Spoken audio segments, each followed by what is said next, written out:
સદભાવ ડહોળવાનું થાય છે કામ બે સમાજને ઝઘડાવીને મત મેળવવાનો પ્રયાસ। ધંધુકાના કિશન હત્યા કેસમાં સંત સમાજની પ્રતિક્રિયા। દ્વારકા શારદા પીઠના બ્રહ્મચારી નારાયણ નંદજીની પ્રતિક્રિયા। હત્યા કરનાર ઉશ્કેરનાર સામે આતંકી ધારાઓ લાગુ થવી જોઈએ।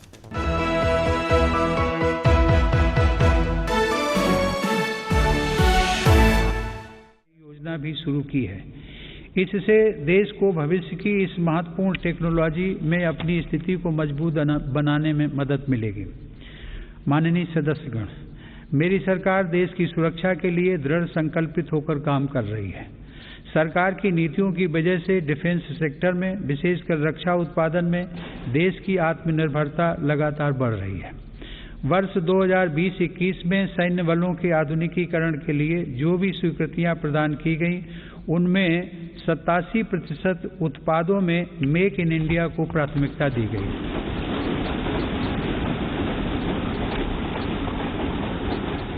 इसी प्रकार 2020-21 में 98% उपकरणों से जुड़े अनुबंधों में मेक इन इंडिया को प्राथमिकता दी गई है। हमारी सेनाओं ने 209 ऐसे साजो सामान की सूची भी जारी की है जिन्हें अब विदेश से नहीं खरीदा जाएगा।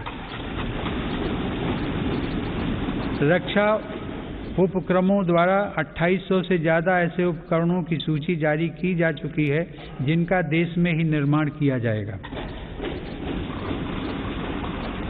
हिंदुस्तान एरोनॉटिक्स लिमिटेड के साथ 83 LCA तेजस फाइटर एयरक्राफ्ट के निर्माण हेतु अनुबंध किए गए हैं।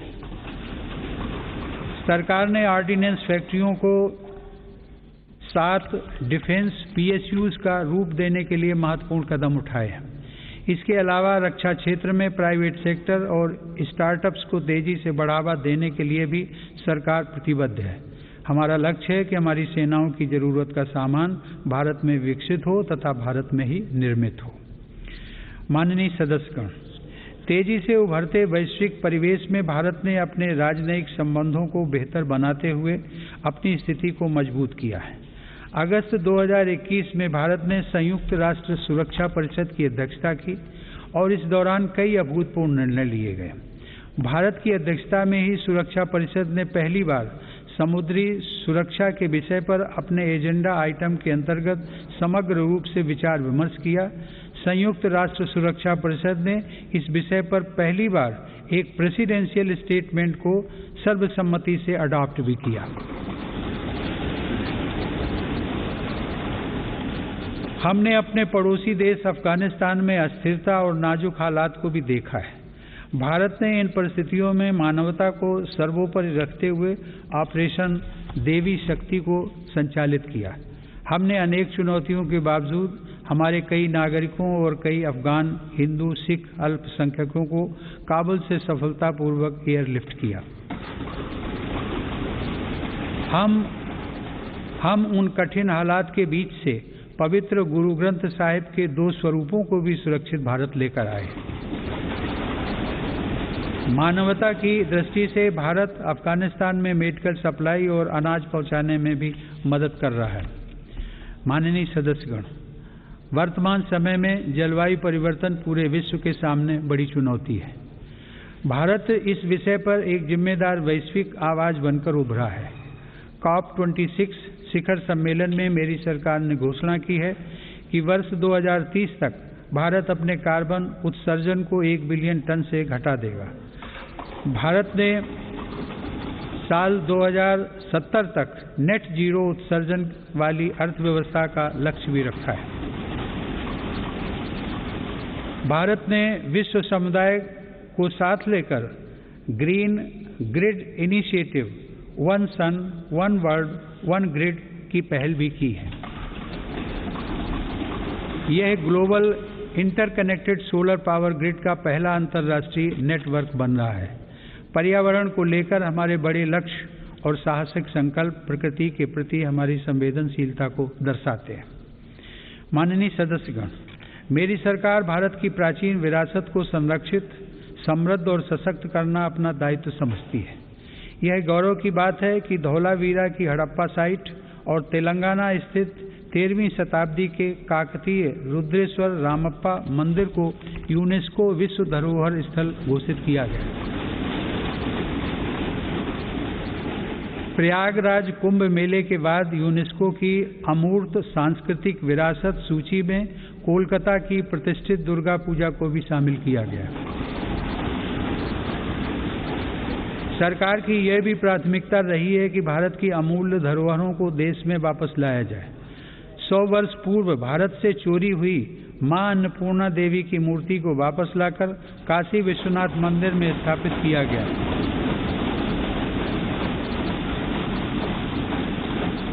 दुनिया के अलग अलग देशों से ऐसी ही कई ऐतिहासिक धरोहरें आज भारत में वापस लाई जा रही हैं। हम सब जानते हैं कि विरासत और पर्यटन का एक दूसरे से गहरा नाता है। इसीलिए आज एक और भारत की आध्यात्मिक विरासत को फिर से जीवंत किया जा रहा है, तो साथ ही तीर्थयात्रियों और पर्यटकों के लिए आधुनिक सुविधाएं और इंफ्रास्ट्रक्चर का विकास भी हो रहा है। मेरी सरकार की स्वदेश दर्शन एवं प्रसाद योजनाएं इसमें बड़ी भूमिका निभा रही हैं। गोवा के 60वें मुक्ति दिवस के अवसर पर फोर्ट अगुआडा जेल परिसर में स्मारक का जीर्णोद्धार करके उसका उद्घाटन किया गया है। यह गोवा मुक्ति संग्राम के सेनानियों के अविस्मरणीय संघर्षों का स्मारक है। माननीय सदस्यगण, आज़ादी के अमृतकाल में एक भारत श्रेष्ठ भारत के हमारे संकल्प के आधार पर आज लोकतांत्रिक मूल्यों के साथ विकास के नए अध्याय लिखे जा रहे हैं। जो राज्य और क्षेत्र उपेक्षित छूट गए थे, आज देश उनके लिए विशेष प्रयास कर रहा है। जम्मू कश्मीर और लद्दाख क्षेत्र में विकास के नए युग का आरंभ इसका एक बड़ा उदाहरण है। मेरी सरकार ने जम्मू कश्मीर के औद्योगिक विकास के लिए लगभग 28,000 करोड़ रुपए की लागत से नई सेंट्रल सेक्टर स्कीम शुरू की है। पिछले वर्ष काजीगुंड बनिहाल सुरंग को भी यातायात के लिए खोल दिया गया है। श्रीनगर से शारजाह तक की अंतर्राष्ट्रीय उड़ानें भी शुरू हो गई हैं। जम्मू कश्मीर के लोगों को शिक्षा, स्वास्थ्य और रोजगार के बेहतर अवसर प्रदान करने के लिए अनेक महत्वपूर्ण कदम उठाए गए हैं। इस समय वहां 7 मेडिकल कॉलेजों के अलावा 2 एम्स का कार्य प्रगति पर है, जिनमें से एक एम्स जम्मू में और एक कश्मीर में है। IIT जम्मू और IIM जम्मू का निर्माण कार्य भी तेजी से चल रहा है। लद्दाख संघ राज्य क्षेत्र में इंफ्रास्ट्रक्चर और आर्थिक विकास को तेजी से आगे बढ़ाने के लिए सिंधु इंफ्रास्ट्रक्चर डेवलपमेंट कॉरपोरेशन की स्थापना की गई है। लद्दाख की इस विकास यात्रा में एक और उपलब्धि सिंधु सेंट्रल यूनिवर्सिटी के रूप में जुड़ रही है। माननीय सदस्यगण, मेरी सरकार पूर्वोत्तर के सभी राज्यों अरुणाचल प्रदेश, असम, मणिपुर, मेघालय, मिजोरम, नागालैंड, सिक्किम और त्रिपुरा के सतत विकास के लिए प्रतिबद्ध है। इन राज्यों में हर स्तर पर बुनियादी और आर्थिक अवसरों का विकास किया जा रहा है। रेल और हवाई कनेक्टिविटी जैसी सुविधाओं का सपना पूर्वोत्तर के लोगों के लिए अब साकार हो रहा है। यह देश के लिए गर्व का विषय है कि पूर्वोत्तर राज्यों की सभी राजधानियां मेरी सरकार के प्रयास से अब रेलवे के नक्शे पर आ रही हैं।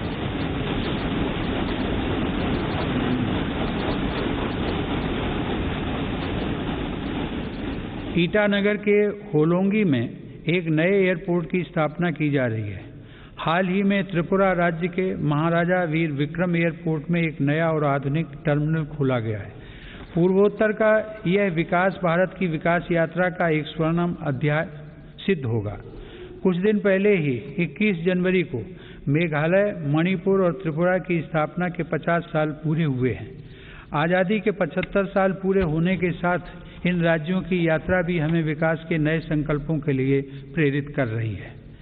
पूर्वोत्तर में शांति स्थापना के लिए मेरी सरकार के प्रयासों को ऐतिहासिक सफलता प्राप्त हुई है।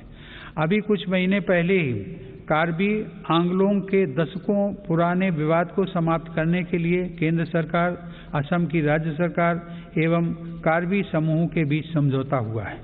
इससे इस क्षेत्र में शांति और खुशहाली का एक नया अध्याय शुरू हुआ है। सरकार द्वारा किए गए प्रयासों से आज देश में नक्सल प्रभावित जिलों की संख्या भी 126 से घटकर 70 रह गई है। माननीय सदस्यगण, मेरी सरकार नागरिकों की जरूरतों के प्रति सरकारी विभागों को अधिक से अधिक जवाबदेह बनाने के लिए कृत संकल्प है।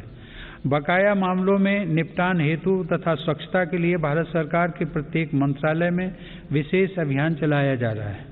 मिशन कर्मयोगी के अंतर्गत सिविल सर्वेंट्स की क्षमता बढ़ाने के लिए सरकार ने कैपेसिटी बिल्डिंग कमीशन की स्थापना की है।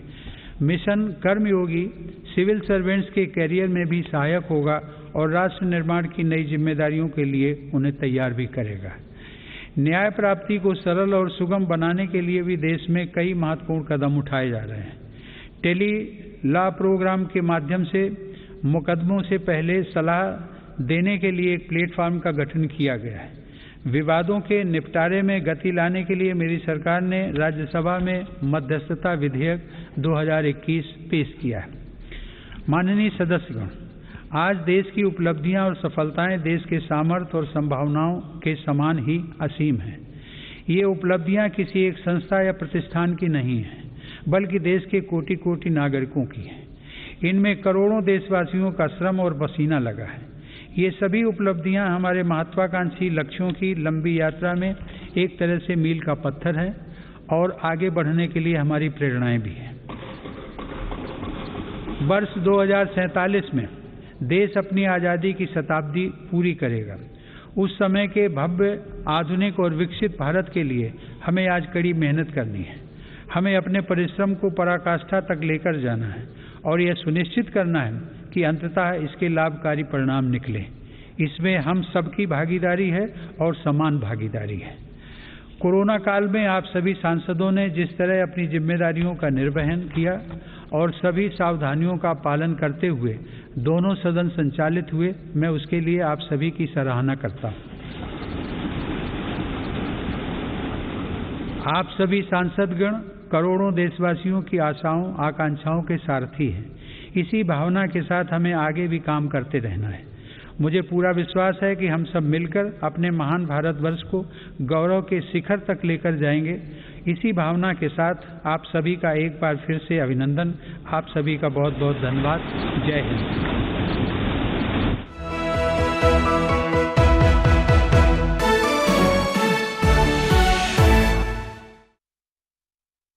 मौलवी अयूबे ज आरोपी शबीरने हत्या માટે હથિયાર આપ્યું હતું। પ્રદેશ કોંગ્રેસ પ્રમુખના નિવેદન પર ભાજપનો જવાબ। ભાજપ પ્રવક્તા ડોક્ટર ભરત ડાંગરે આક્ષેપોને ગણાવ્યા પાયા વિહોણા। કહ્યું કોઈ ચોક્કસ સમુદાયની સહાનુભૂતિ મેળવવા કોંગ્રેસ આપે છે આવા નિવેદનો। કિશન હત્યા કેસમાં રઘુ શર્મા અને જગદીશ ઠાકોરના પ્રહાર। કહ્યું ધર્મ જાતિ અને ભાષાના નામે ભાગલા પાડવાની વિચારધારા સામે લડીશું। તો જગદીશ ઠાકોરે કહ્યું ભાજપ સાથે સંકળાયેલા સંગઠનો ઊભો કરે છે ઉશ્કેરાટ। ધંધુકા હત્યા કેસમાં સીઆર પાટીલનું નિવેદન। કહ્યું આવી ઘટનાઓ સાંખી નહીં લેવાય। કેટલાક લોકો વાતાવરણ ડહોળવાનો પ્રયાસ કરે છે। સરકારે કડક કાર્યવાહી કરી। નર્મદામાં કોંગ્રેસે કિશન હત્યા કેસમાં ભાજપ સામે કર્યા પ્રહાર। કહ્યું ચૂંટણી આવે ત્યારે જ કેમ આવી ઘટનાઓ બને છે। સામાજિક સદભાવ ડહોળવાનું